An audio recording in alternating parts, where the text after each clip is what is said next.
want to learn from other provinces that are happening and knowing, what provinces we should be investing in. And obviously, Nova Scotia became a part of everyone's radar because of the price of housing. There was an article in the New York Times saying 500 miles from Manhattan and no COVID. So people flocked to Nova Scotia. Recently, I didn't even know, quite frankly, that you guys had an eviction ban that was still in place. So the only way out is a renoviction and paying that tenant 1 to 3 months rent. People are sick and tired of waiting 5 months, 6 months, 1 year for a solution. If the government listens better to the ones who supply the housing they so desperately need, they have to back the landlords and not let them struggle through a non-functioning residential tenancy board.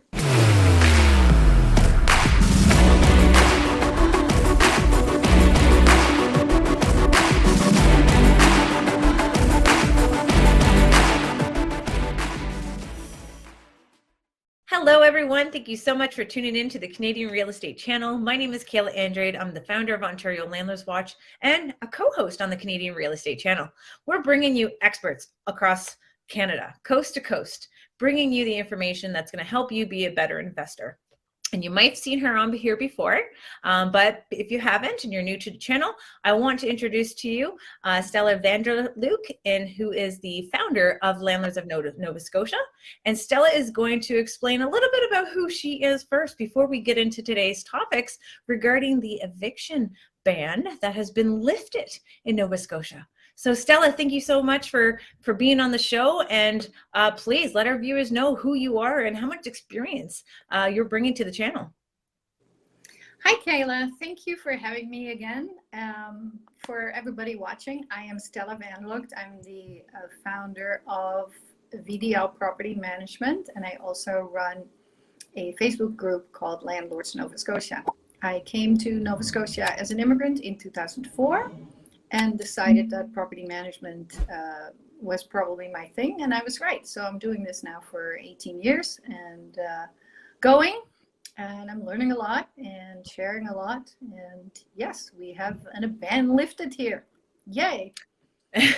I follow, I've found Stella, just because we see what Ontario landlords are dealing with, and we want to learn from other provinces that are happening and knowing, what provinces we should be investing in. And obviously Nova Scotia became a part of everyone's radar because of the price of housing, and there's an influx of people, wanting to travel to Nova Scotia to either move there themselves or to invest in a rental property. But as you know, with COVID, everything has obviously affected the way that tenants are able to pay rent, between the landlord and tenant board. And we've discussed that in other videos with Stella. But recently, I didn't even know, quite frankly, that you guys had an eviction ban that was still in play, that it was more of an eviction ban as for renovations.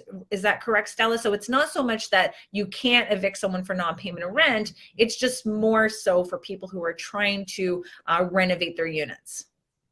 That's correct. So what happened are a couple things. Maclean magazine called Nova Scotia the best place in Canada to live.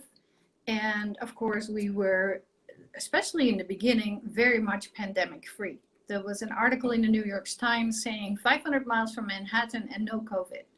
So people flocked to Nova Scotia because the pandemic also brought the opportunity to work from home. So they could work from home, open the window, breathe in the fresh ocean air, don't worry about the pandemic too much, and live in the best place to live in Canada at the same time. That caused an enormous shortage on the housing market, which as a result, of course, supply and demand, the rental prices went up. People paid whatever people asked. So people that were in houses here for, let's say, $850 a month for 10 years, now suddenly their landlords were like, well, I can rent it now if I kick them out for $1,500, $1,800, maybe even more. So that's what was happening. So the government immediately stepped in and put a so-called Renoviction Renovation plan in place, which prevented landlords from saying that their unit needed to be renovated, and therefore the tenants were given notice. And it's correct that you're saying only for that reason, not if people were paying no rent, or that's still in place, and that was never gone. So it wasn't that COVID prevented people from being evicted for all the right reasons. It prevented people from being kicked out for the wrong reason. So now we get ourselves into renovictions, as they call it, because obviously you have older buildings, older properties that do need renovations. Obviously, it could be a safety concern, and it was kind of shocking to see that they did put a ban on people trying to renovate their unit. Is there a policy, or do you have your rules and regulations within your act that gives tenants the option to move back in to the rental unit after the renovations? Or is it, I'm evicting you and you got to go find another place, and I can now scale my rental unit to X amount of dollars?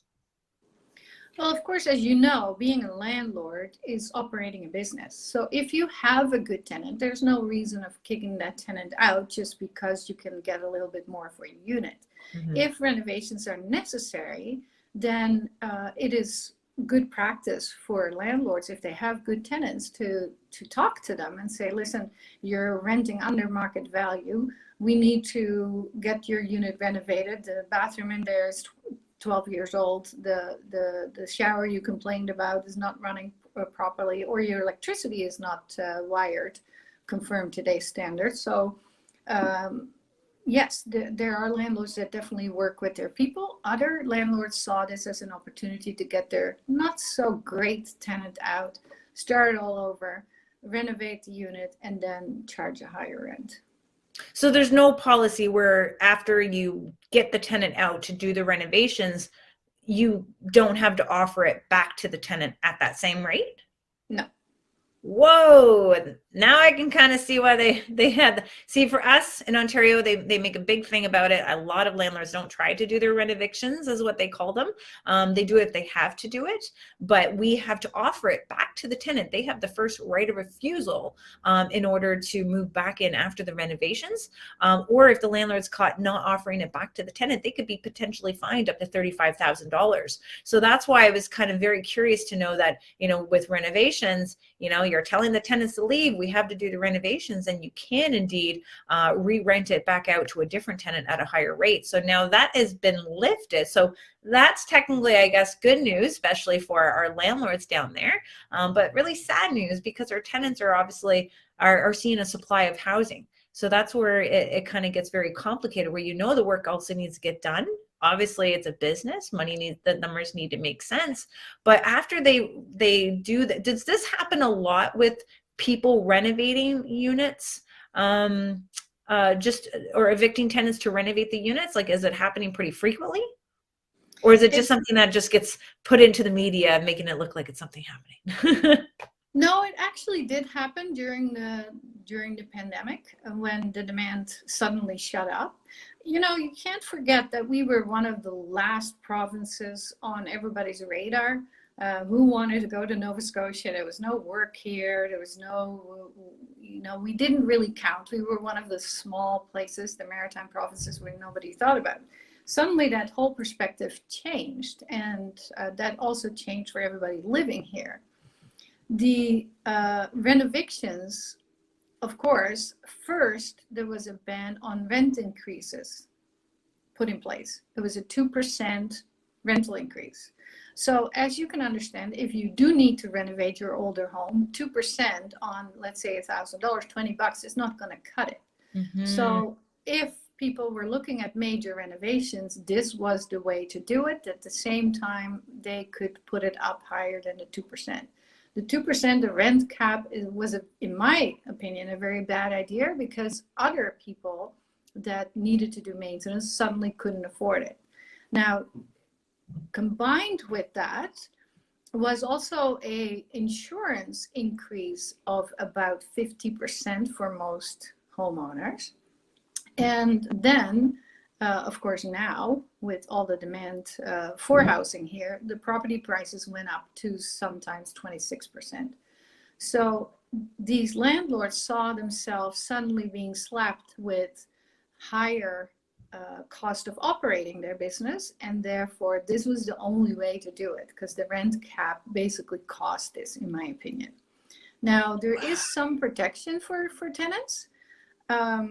If you now, the ban is lifted as of March 20th, if you now evict a tenant for renovations, then you'll have to offer the tenant, you have to try to come to an agreement directly with the tenant.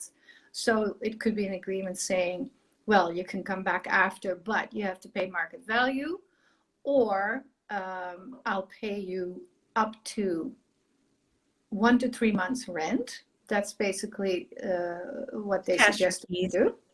A cash incentive for them to move. And this is only, the 1 to 3 months is only for units that are under 3. As soon as it's become 4 unit or an apartment building, you have to give them at least 4 months rent, 3 months rent, sorry. So it's 3 to 6 months rent. But under the magic number 4, it is 1 to 3 months rent if you come to an agreement with your tenant. Now, if you don't, then the tenant can apply to the residential tenancy board, as it's called here, and have a mediator step in and negotiate for you. Wow. Okay. So we got so in the renovation format of evicting people. So let's say that a landlord had did a form to evict the tenant based on the renovations. Are they governed now where they can, is it still at that 2%, or can they indeed rent out that unit that they renovated for a higher cost? It doesn't have to stay at 2%, right? No, it stays at 2% until December 31st, 2023 for the same tenant. Okay. So again, if your house is worth more now, or you can't cover your cost, then of course you try to increase your margin by having that tenant leave and replaced by another tenant. Now this comes created a bigger mess. That's what they've done. Well, basically, yes, because the 2%. I love it when government does that. I mean, just think about this. A plumber, you call a plumber because something's wrong. The plumber charges you $80 to drive to your house and not even lifting a finger. So the $20 on $1,000 is not going to cover the cost for that plumber. So why would they call a plumber? You know, so you have a leaking tap, well, let it leak.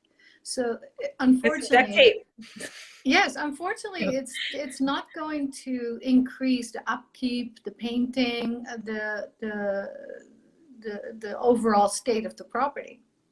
I have a tenant that is scared to death. She doesn't want to move, but she lives in a place that's market value right now $1,200.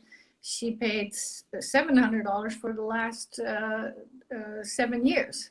So if you talk to that tenant and say, okay, you know, you have to understand, we don't want to evict you, but you have to understand that the $700 in today's market is not going to pay for the cost I have of supplying you water for free, because the water is included, of upkeep of the property, of paying my insurance and the property taxes. It's just not going to do it. Mm-hmm. So I either have to sell or you have to go up. And that is a tough conversation. Now, so now we got the eviction ban, and everyone's obviously was excited. You know, that's it's back in your toolbox, something that you can utilize because you obviously got to run a business. But at the same time, the government in Nova Scotia decided to still cap you at that 2% increase, and that's going to stay in effect for the next 2 years. Yes, that's correct. So the only way out is a renoviction and paying that tenant 1 to 3 months rent. And obviously, if you look at the 2% or the 1 to 3 months rent of someone renting, let's say for $800, your maximum you got to pay is $2,400. But if your unit is worth $1,200 instead of $700, you have that paid back in a few months. So they're still doing it. It's not a solution that works. And unfortunately, nobody have talked to landlords. Nobody talked to me about this.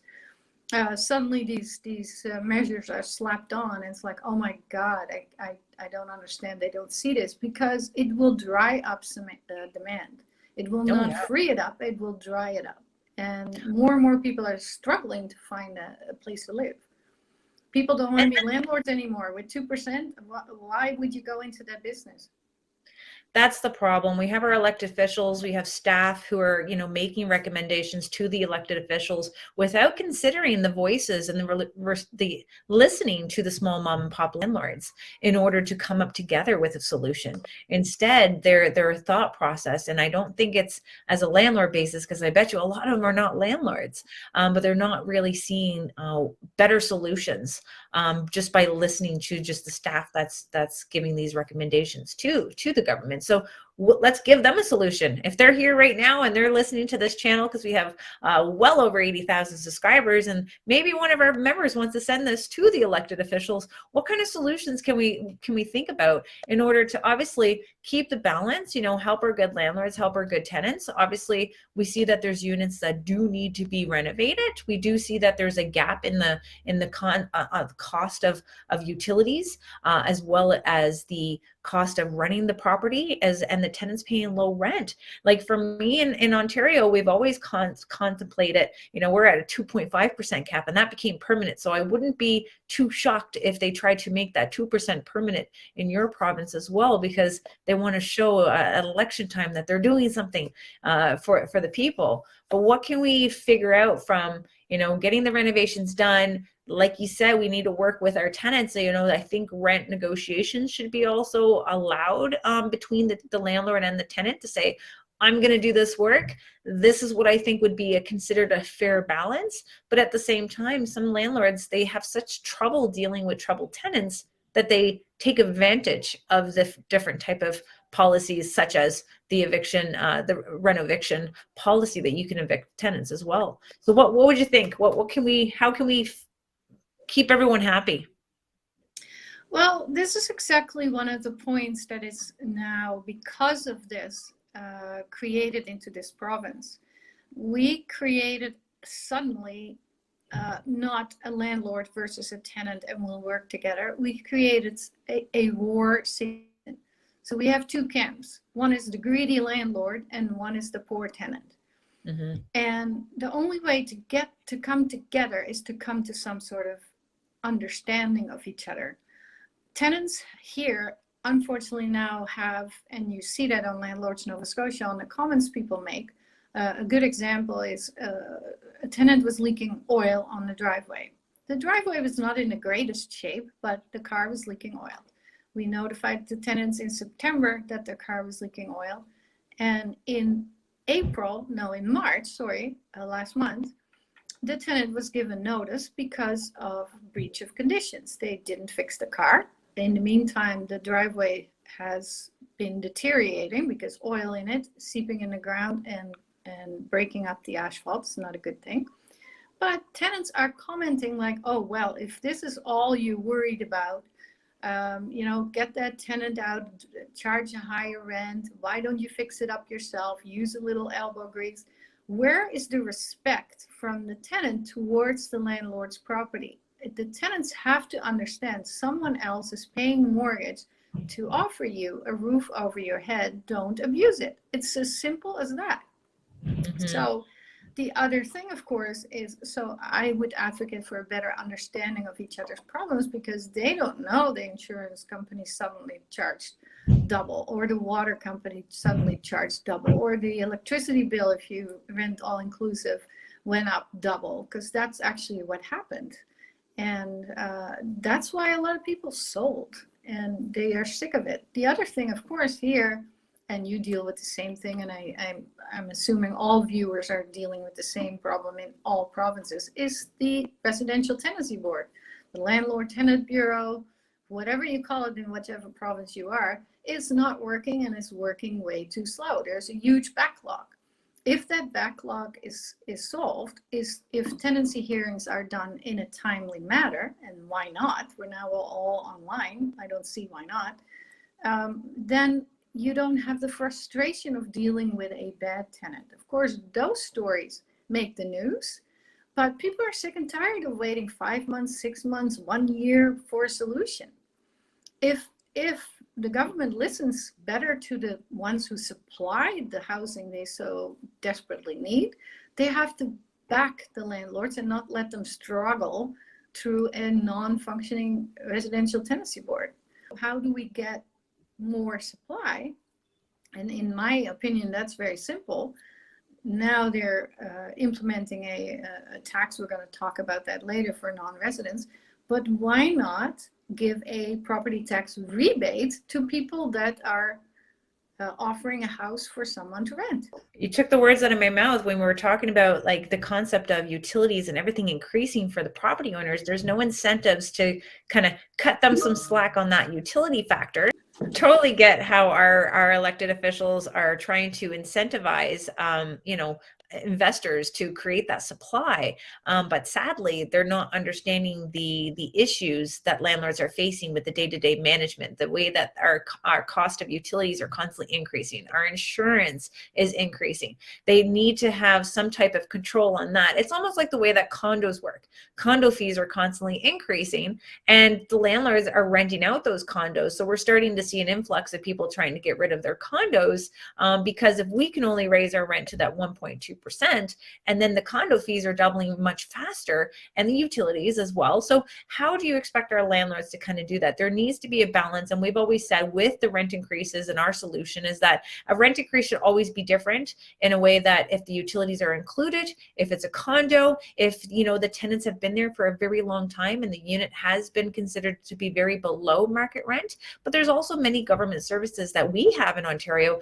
that can definitely help our tenants meet the demand of any type of rent increases. They just don't advertise it very often to our tenants, but they do have to kind of put into balance that it's a business. It should be respected as such. They need to work with small landlords in order to try to work on what our issues are, what our solutions are, and have a task force with the small landlords in mind, because we're not the big landlords. We're not the big REITs. We are trying to use this as a retirement fund. We're not trying to completely get rich. I don't see myself having a yacht, and I've been doing this for almost 20 years. So it's definitely a struggle to see how we try to get to our elected officials and let them see where it is. And a part of me, and it's my opinion only, is that when you look at the difficulties that landlords have with dealing with disputes or dealing with non-payment of rent with the tenants at the residential tenancy board or the landlord and tenant board here in Ontario, is that it goes so slow, because if they did it quickly, it would put more pressure on the government to continue to keep building, managing, maintaining, and govern and subsidizing government housing. And honestly, when you get into government housing here in Ontario, it's like you win the lottery. There's no incentive to leave. So, our governments need to be looking at what they're doing with their housing stock and really hoping that they would listen to investors like ourselves who know how to either, keep that growing, keep trying to grow that supply. And every elected official will know that it's about the supply and demand. So we need to stop putting these restrictions on our investors, but we really need to be creating more incentives for people to want to be landlords and renting out their secondary suites, or creating that secondary suites and providing some jobs to some contractors.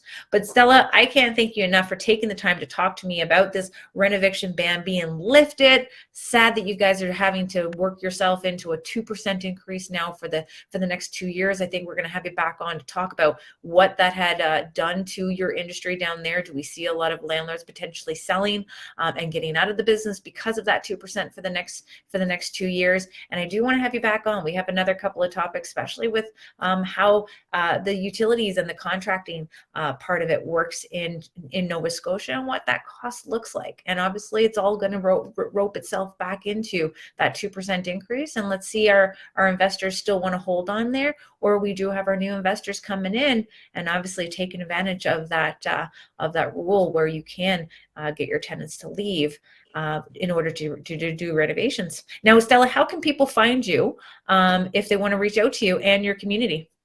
Well, I'm all over the place, basically on the internet, but if they just Google VDL Property Management Nova Scotia, or they go and sign up with Landlords Nova Scotia Facebook page, there I am.